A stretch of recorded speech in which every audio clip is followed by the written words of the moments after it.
Honorable Minister Xolile, our Minister for Telecommunications and Postal Services, the President of FTTH, Mr. Andile Ngaba, and his full council, the key stakeholders in the sector present here today, and like we say, all protocol observed.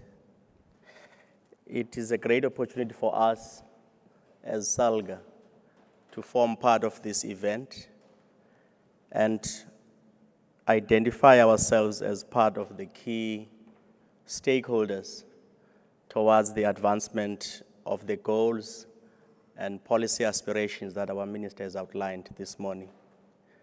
And we also take great comfort, Honorable Minister, that for the last 3 years, as part of the policy evolution, as part of strengthening and finding ways of rolling out the white paper on the ICT, your ministry has felt it necessary that the most crucial sphere should form part of that conversation, and we should even lead a stream around that. So thank you very much, Honorable Minister. We also, in front of all of the delegates present, also wish to acknowledge the key role that the President of the Council has played in forging closer collaboration with organized local government in the form of SALGA. And thank you very much, Mr. Ngaba, for spending time with us in February here in Cape Town for almost 3 days, sketching out the importance and significance of ICT deployment and broadband in local government. And we are here as the association of all municipalities in South Africa.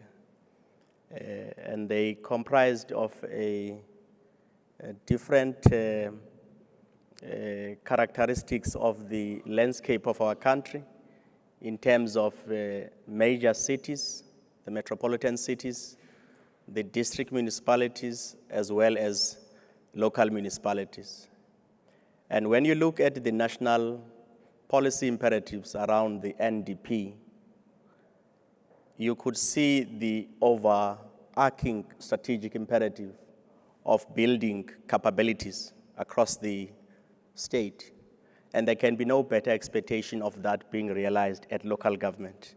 And we stand to play a much more significant role in terms of ensuring that with the challenges that we have at local government and with the advances that we have made so far in ensuring service delivery, we still fall short in many other areas. And when we look at the area of strategic deployment of ICT as part of solutions, we think we could find ways of overcoming inherent limitations that exist at municipalities.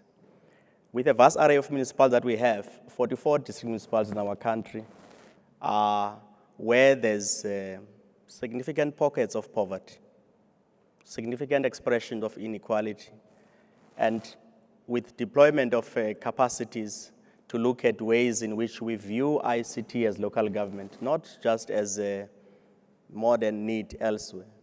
When people speak today around a community of household surveys that Stats SA does, you ask a person of your age around the table and advanced age, the basic needs is water, electricity, sanitation, and so on. And you ask the young ones, what is your most basic needs? It's a totally different expression what they need. So the more we talk the language of service delivery, so perhaps the next day we will find ourselves facing protests around access to information technology, access to the form of information intelligence that helps us to bridge the existing levels of inequality and poverty of access to information and so on. So part of the challenge is that we think as local government, you could help us as stakeholders. We are leading this stream working on the policy refinement.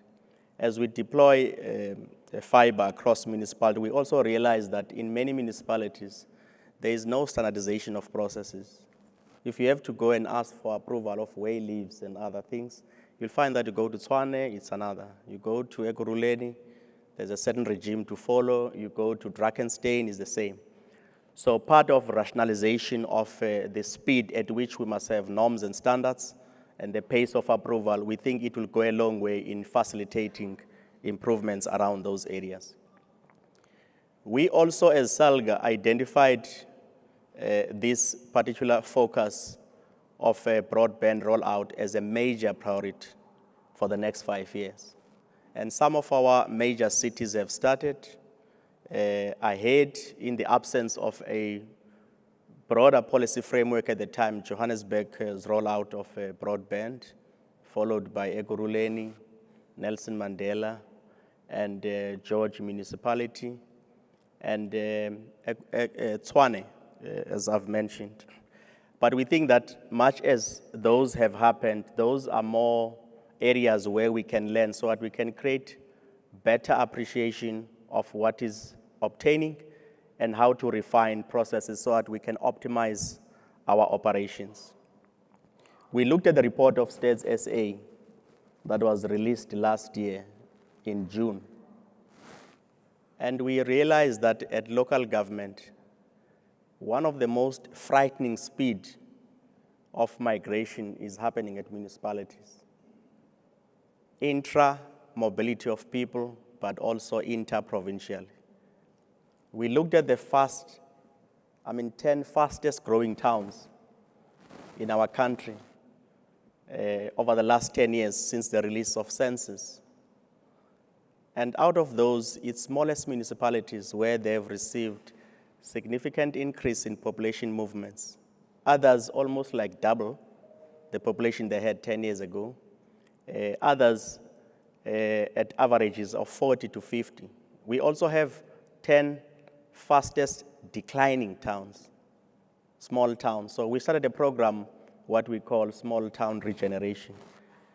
And through it, we want to look at ways in which we can undermine inherent boundaries that limits planning at a municipal level instead of looking at cross-jurisdictional planning so that we can optimize deployment of resources. And one of the areas that we have identified and in our pilot here in the Karoo region is to look at ways in which we can say, here is a traditional IDP, but can we also make sure that within this IDP, there is an area that is focusing across the master plan. There must also be a focus on ICT to be a specific plan that is part of the execution of priority delivery services at municipalities, to make sure that utilities like this are part of the offering that municipalities must provide to services. So the second aspect of that was to say, how do we resolve the question of sustainability? What drives municipal sustainability? Of course, areas of offering of utilities like electricity, water, and sanitation form part of the core backbone of a municipality to be viable or not viable.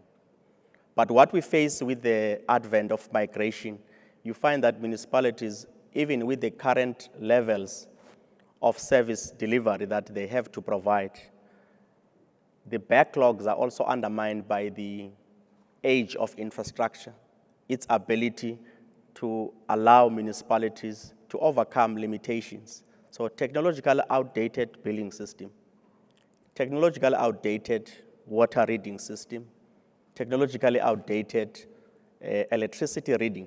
So somebody will sit somewhere and print some of the anecdotes I could share with you. Somebody will sit and print invoices and pay those invoices in a distribution point for electricity. Meanwhile, there's no distribution point there.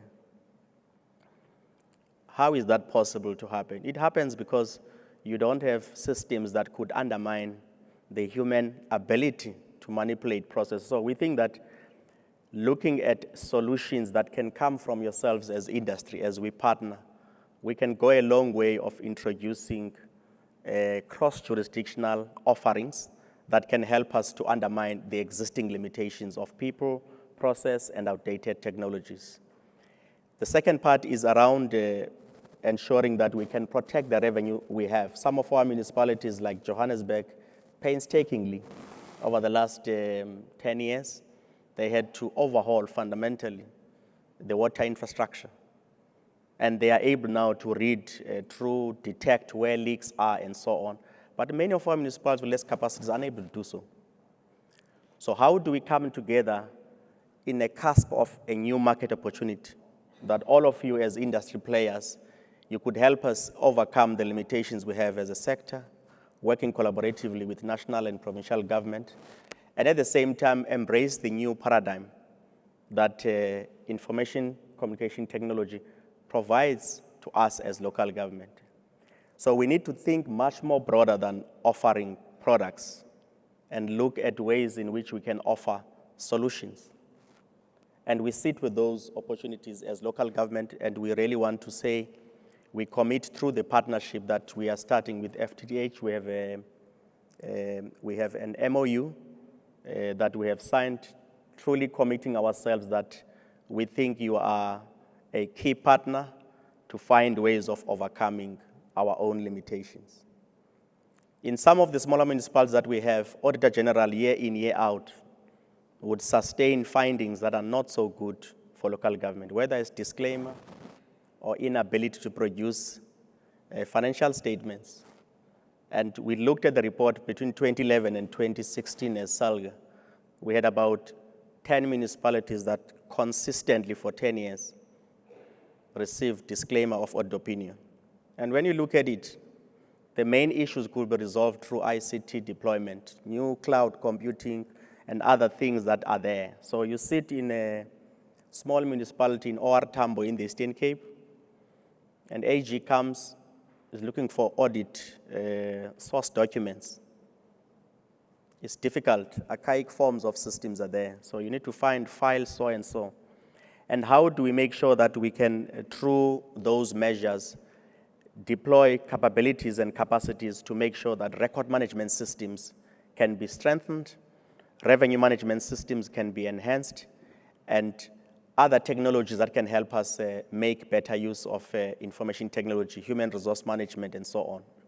So we think that working closely, we could even identify where is the strategic point where we can put. Should it be at district level, so that the locals under it who have got less capacity can tap into that? We think that through that MOU, working collaboratively with the council and relying on you as key industry players, you could play a key role in lifting the capacity and help us build the capabilities of local government to discharge its mandate in a way that makes every citizen in our country proud and also identify with the service offering that requires us to constantly provide to our people.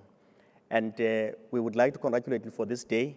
At the same time, commit to working collaboratively with you to find creative ways of exploring the opportunities that the fifth industrial revolution provides to all of us. Thank you very much.